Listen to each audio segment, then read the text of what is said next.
Assalamualaikum warahmatullahi wabarakatuh.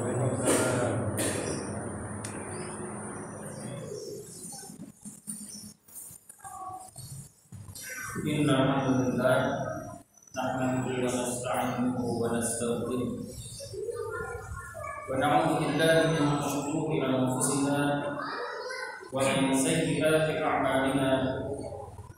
Man yahdihillahu fala mudilla lahu wa man yudlil fala hadiya lahu.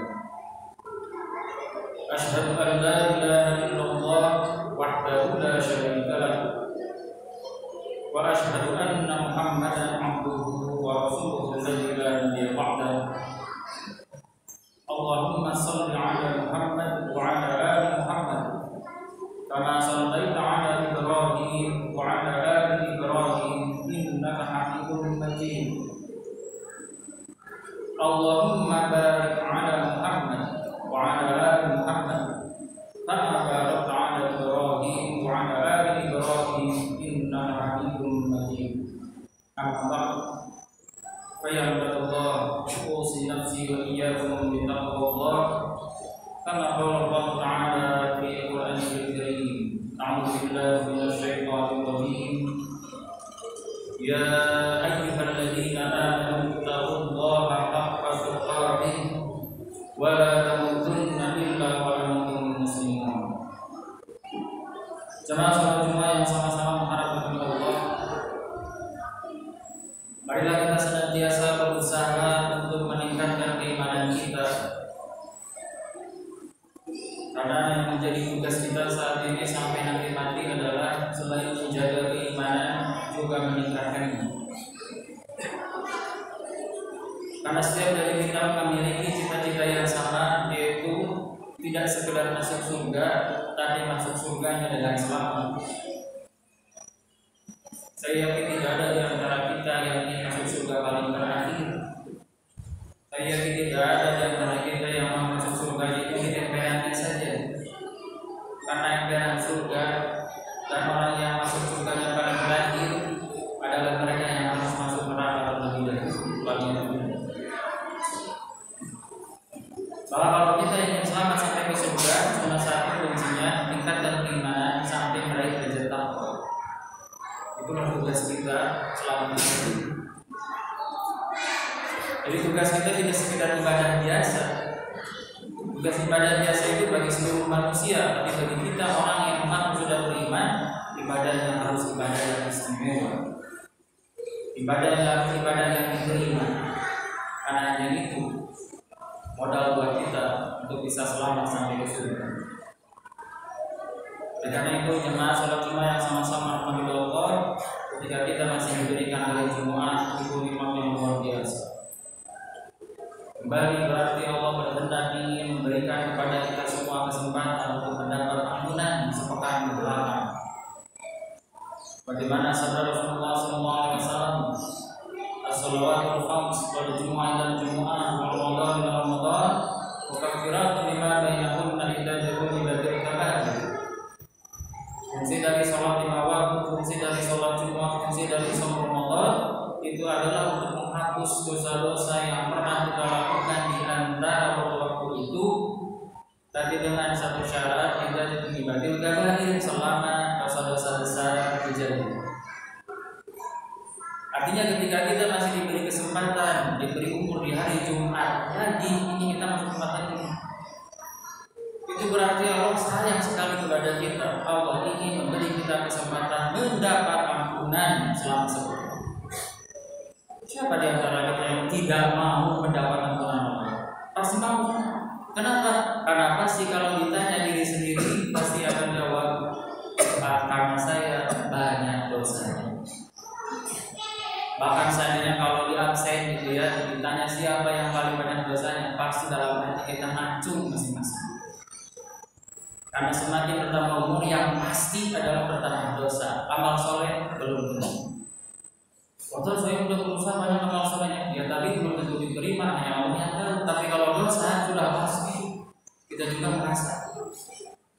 Maka ketika masih dikasih Jumat untuk nikmat luar biasa, tinggal terserah kepada kita.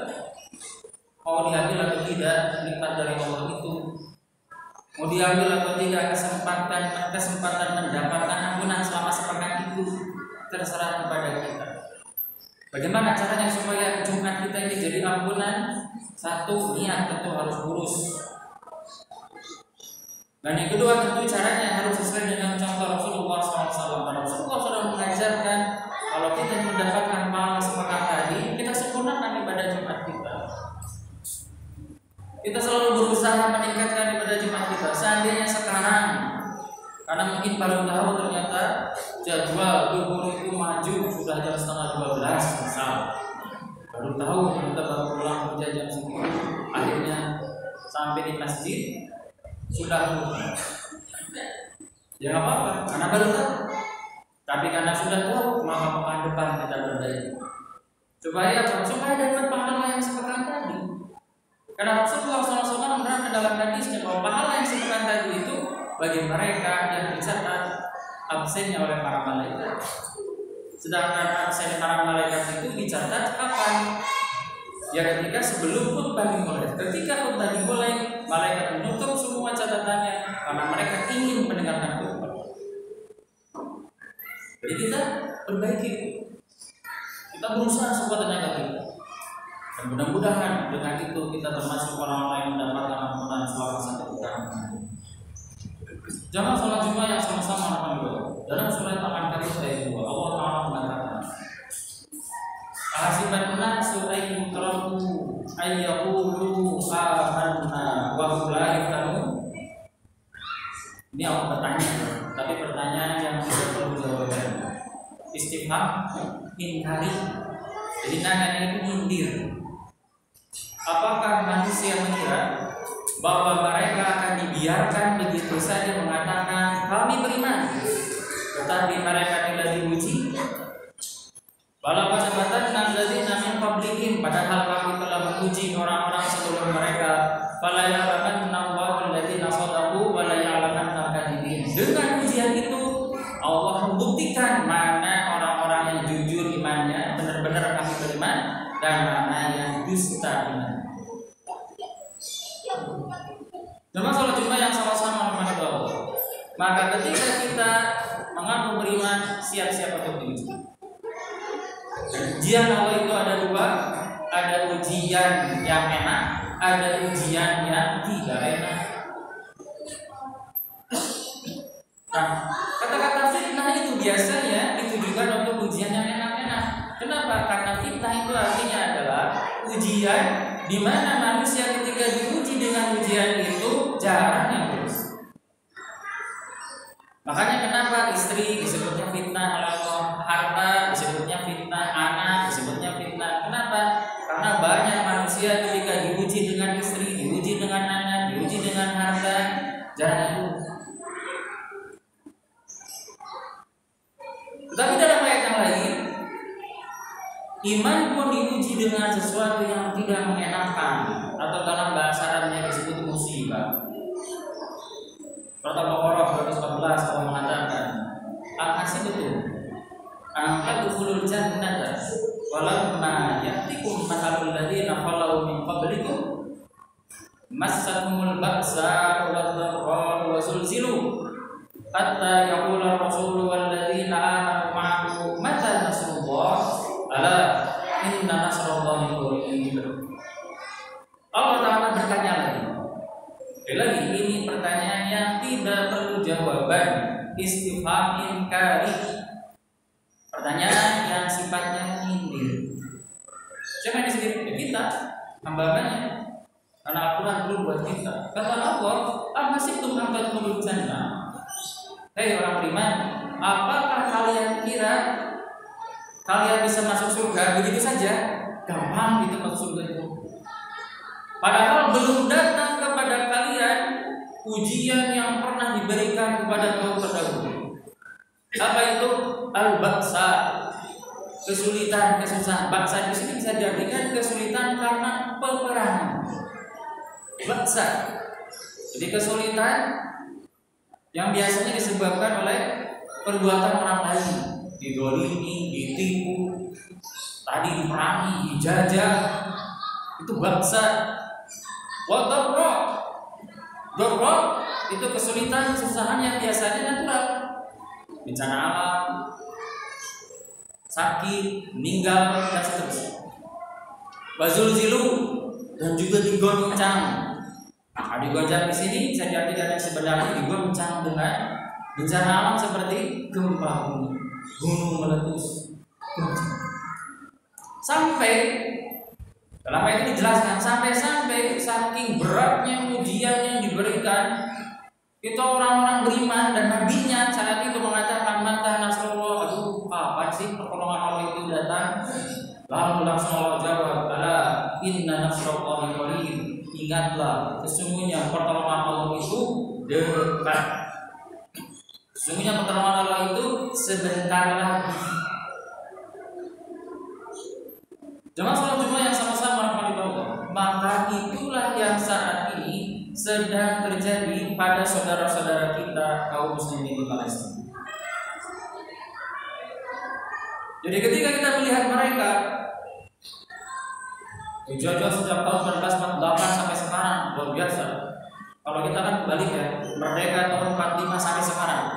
Kalau mereka dijajah dari tahun 48 sampai sekarang, di mana orang-orang sudah merdeka, sudah enak hidupnya, mereka harus berjuang. Tapi luar biasa. Mereka pun sadar, alhamdulillah mereka sadar bahwa mereka sedang diuji, sehingga kalau misal kita ya nonton berita atau nonton video-video ketika mereka sudah dibom, anaknya dia meninggal, atau saya meninggal, nggak ada itu kata-kata menyalahkan orang. Luar biasa, subhanallah. Nggak ada itu kata-kata ini gara-gara Hamas, nggak ada. Ini gara-gara siapa? Nggak ada. Semuanya mereka bilang hasbunallah wa ni'mal wakil. Cukup bagi kami Allah tempat kita mohon. Nggak ada. Sampai anak-anak kecilnya yang baru beberapa tahun ketika ada saudaranya yang meninggal, ada bapaknya, jawabannya sama ketika ditanya. Mereka sudah serahkan kepada Allah. Mereka sudah sadar bahwa mereka sedang diuji.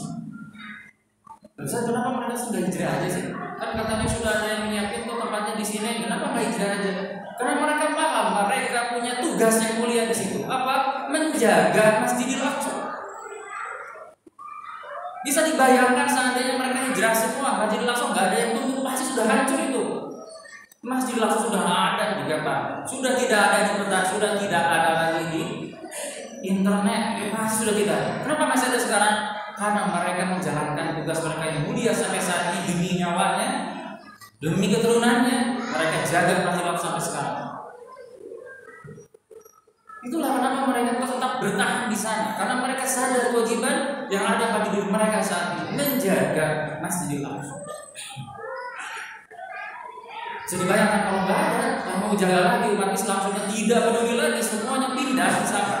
Palestina sudah benar-benar berubah jadi Israel. Itu saya yakin yang pertama kali dirobohkan adalah Masjidil Aqsa. Tapi karena mereka masih ada, walaupun sampai sekarang ucapan seperti itu,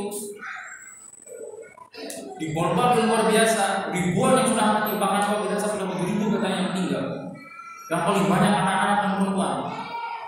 Mereka tetap bertahan di sana karena mereka sadar kewajiban mereka menjaga Masjidil Aqsa. Jemaah salat Jumat yang sama-sama begitu. Ustaz kalau begitu ya sudah, biarkan aja ya kan mereka sudah sadar mereka lagi diuji, bahkan mereka merasa itu anugerah. Kenapa anugerah? Karena dengan kesedihannya mereka diampuni dosa-dosanya. Karena dengan kehilangan orang yang dicintai yang mereka gugur dosa-dosanya. Bahkan bertambah tinggi derajatnya di sisi Allah Subhanahu wa taala.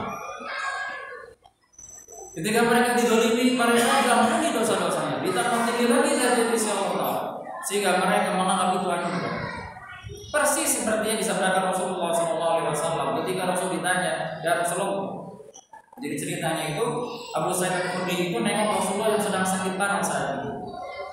Ingat ya, dalam sejarahnya Rasulullah SAW itu tidak pernah sakit kecuali ketika akan meninggalnya, sehingga bisa diasumsikan bahwa kejadian ini terjadi ketika beberapa hari sebelum Rasulullah.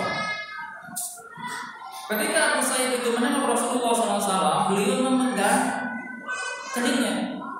Ternyata meninggal panasnya luar biasa, tinggi sekali suhu, sampai kaget Abu Sa'id. Ya Rasulullah, apa ini? Oh badan Anda panas sekali. sepertinya sekarang Anda sedang menahan rasa sakit yang luar biasa. Lalu Rasulullah SAW dengan senyum menjawab, hai Hasan, ketahuilah bahwa setiap nabi itu akan diuji berkali-kali lipat daripada manusia biasa. Tetapi dengan demikian setiap nabi itu akan mendapatkan pahala yang berkali-kali lipat daripada manusia biasa. Sampai akhirnya Abu Sa'id penasaran ke Rasulullah SAW, kalau begitu siapakah orang yang paling susah, yang paling tinggi, yang paling keras ujiannya? Ini hebatnya Rasulullah, lagi sakit parah, ketika ada umatnya yang nanya, tetap dijawab, karena ini ilmu penting.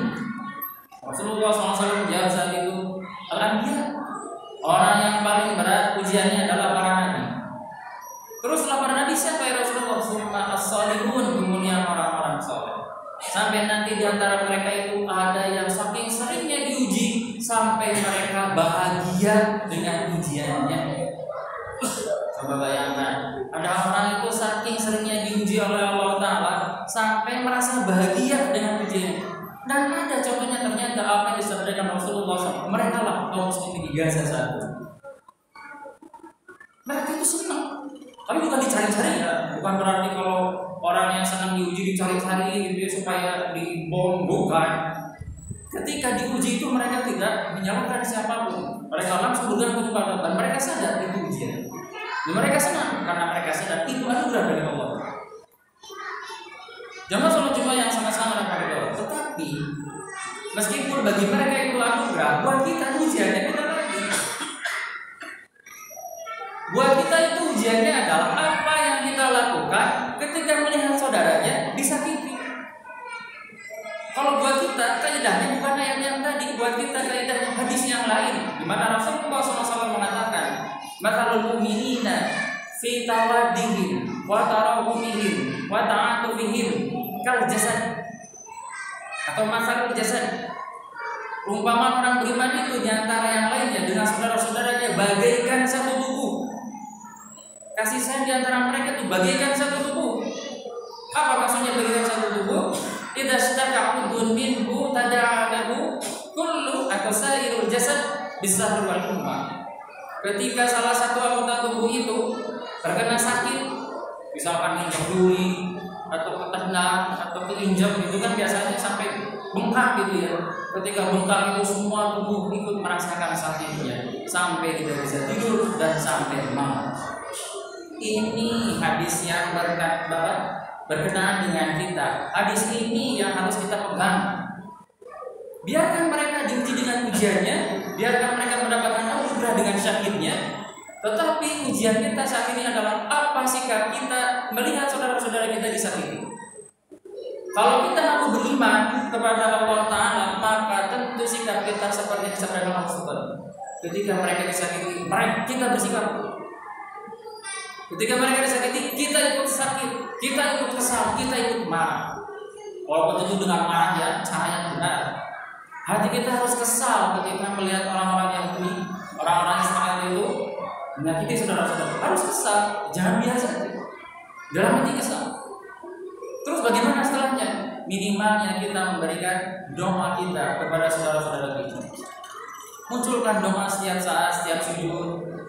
Kan ingat waktu-waktu dikabulkannya doa, termasuk hari Jumat ini sampai nanti sebelum terbenam matahari, pada asar sampai sebelum terbenam matahari itu waktu dijawab. Doakan mereka. Jadi setiap kali kita merasakan nikmatnya makan, langsung ingat kepada saudara mereka yang saat berada di sana, langsung doakan. Ketika kita sujud, ketika bisa kita sholat jemaah nikmat, gak ada rasa takut, gak ada rasa, langsung ingat mereka, doakan. Dan kalau seandainya punya kelebihan harta, bersedekahlah untuk mereka. Sekarang banyak gampang untuk sedekah, bagi mereka itu gampang banget. Setiap orang sekarang punya HP, punya internet, tinggal klik, subhanallah, gampang. Mau dari 5.000, 10.000 bisa, mudahnya luar biasa.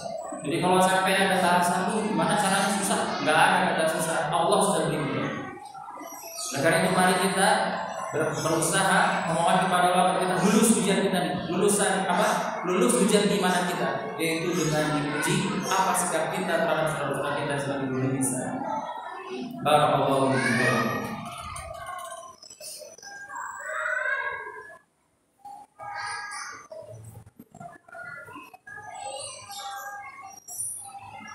Alhamdulillahirabbil alamin wassalatu wassalamu ala asyrofil anbiya'i wal mursalin nabiyina Muhammadin wa ala alihi wa sahbihi ajma'in.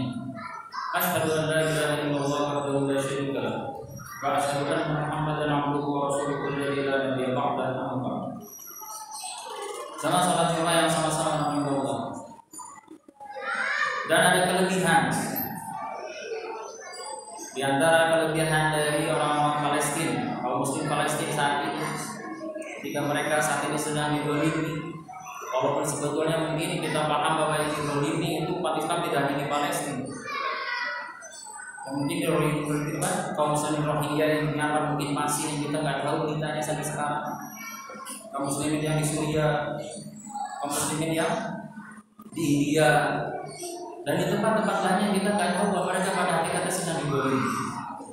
Kewajiban kita sama, membantu mereka minimalnya dengan doa, kalau bisa dengan harta. Tapi untuk saudara-saudara kita di Palestina ini ada kelebihannya. Apa? Kelebihan keutamaan tempatnya. Karena Allah Ta'ala sudah memberikan kelebihan Masjidil Aqsa, Baitul Maqdis atau Al-Quds atau Palestina secara umumnya sudah Allah lebihkan daripada tempat yang lain. Maka pada hakikatnya Baitul Maqdis atau juga Masjidil Aqsa itu sebetulnya adalah milik kita semua. Setiap orang yang mengaku beriman maka dia punya hak akan Masjidil Aqsa. Pun kebalikannya, setiap orang yang mengaku beriman punya kewajiban terhadap Masjidil Aqsa. Nah sekarang karena kita jauh dari Masjidil Aqsa, nggak bisa langsung membela dengan nyawa kita, sudah diwakili oleh saudara-saudara kita yang ada di Palestina. Jadi ketika kita memberikan bantuan ke mereka, itu sebetulnya bukan bantuan, pada hakikatnya adalah terima kasih kita, karena mereka sudah mewakilkan kita, sudah mewakili kita melaksanakan tugas menjaga Masjidil Aqsa. Bayangkan seandainya tidak ada satupun termasuk muslim Palestina, nggak ada yang jadi Masjidil Aqsa, mereka lari, mereka hijrah ke Mesir misalkan, dosa seluruh umat Islam di dunia ini. Kenapa? Karena membiarkan Masjidil Aqsa tidak ada yang jaga. Tapi saat ini kita jadi nggak berdosa, kita gugur kewajibannya karena sudah ada yang mewakilinya, yaitu kaum muslim Palestina yang tinggal di sana. Jadi untuk membantu mereka, minimal dengan harta itu bukan pilihan sebetulnya, ini sudah jadi kewajiban. Kenapa? Terima kasih kita ke mereka, mereka sudah mewakili kita menjaga Masjidil Aqsa sampai sekarang. Jadi kalau seandainya kita diberi kelebihan harta oleh Allah nggak mau bantu, menurut saya itu terlalu besar. Menurut saya yang tadi kata hadis Rasulullah itu belum kita amalkan. Gitu kan di sini juga banyak yang susah, dia betul. Ya kita bagi saja, seandainya ada hartanya segitu kita bagilah. Setengahnya mungkin bagi saudara kita yang susah di sini, setengah lagi buat di sana. Masih ada usaha buat kita untuk bisa membagi-bagi itu. Tapi ingat, kita pun punya kewajiban menjaga Masjidil Aqsa yang pada Allah sudah diwakili oleh teman-teman kita, saudara kita di sana. Kita bantu mereka. Tapi seandainya pun kita belum diberi kelebihan itu, minimal doa yang tidak pernah berhenti di setiap sujud kita, di setiap atahiyat akhir kita sebelum salam, kita doakan mereka. Sehingga mudah-mudahan Allah Ta'ala mencatat usaha kita ini sebagai usaha yang sungguh-sungguh untuk bisa membantu saudara-saudara kita yang berada di sana. Allahumma shalli ala Muhammad wa ala ali Muhammad kama shallaita ala ali Ibrahim wa barik ala Muhammad wa ala ali Muhammad kama barakta ala ali Ibrahim fil alamin innaka Hamidum Majid. Rabbana faghfir lana dhunubana wa kaffir 'anna sayyi'atina wa tawaffana ma'al abrar. Rabbana la tuzigh qulubana ba'da idh hadaytana wa hab lana min ladunka rahmah innaka antal wahhab. Allahumma ansur muslimina fi Filastin. Allahumma anzil muslimina mustad'afina minhum ya rabbal alamin. Allahumma ansurhum 'ala al-yahudi wadh-dhalimin wa man 'amalahum min al-kuffar wal munafiqin ya rabbal alamin. Allahumma shdud wad'ataka 'ala al-yahudi wadh-dhalimin wa man 'amalahum min al-kuffar wal munafiqin. Ya dzal jalali wal ikram ya dzal quwwati al-matin ya qayyum ya aziz. Subhana rabbika rabbil izzati amma yasifun